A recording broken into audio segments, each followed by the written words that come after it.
Hello সবাইকে, welcome to my channel. তো আমি আজকে তোমাদের সঙ্গে দেখো লেটা মাছ দিয়ে একটা আলুর ঝোলের রেসিপি দেখাচ্ছি, যেটা কিন্তু খেয়ে বেশ খুবই টেস্টি লাগে। এখানে দেখো মাছগুলোকে ধুয়ে নুন হলুদ মাখিয়ে নিয়েছি। মাখিয়ে নেওয়া হলে তেলের মধ্যে মাছগুলোকে দিয়ে দিলাম। এবার একটু এপিট ওপিট ভেজে তুলে নেব।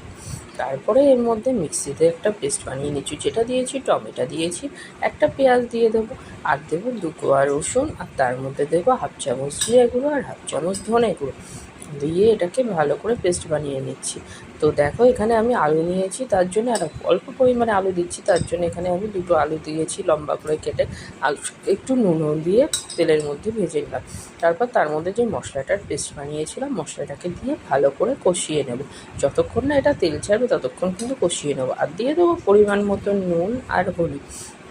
আর কষানো হলে এর মধ্যে দিয়ে দিলাম সামান্য পরিমাণে একটু গুঁড়ো গরম মশলা। তারপর দেওয়ার পরে দেখো আরেকটু দিয়ে দিচ্ছি গোলমরিচ গুঁড়ো। এবার এটার মধ্যে কিছুটা পরিমাণ জল দেবো। ওই জল বলতে ধরো 2 কাপ পরিমাণ জল দিয়েছি।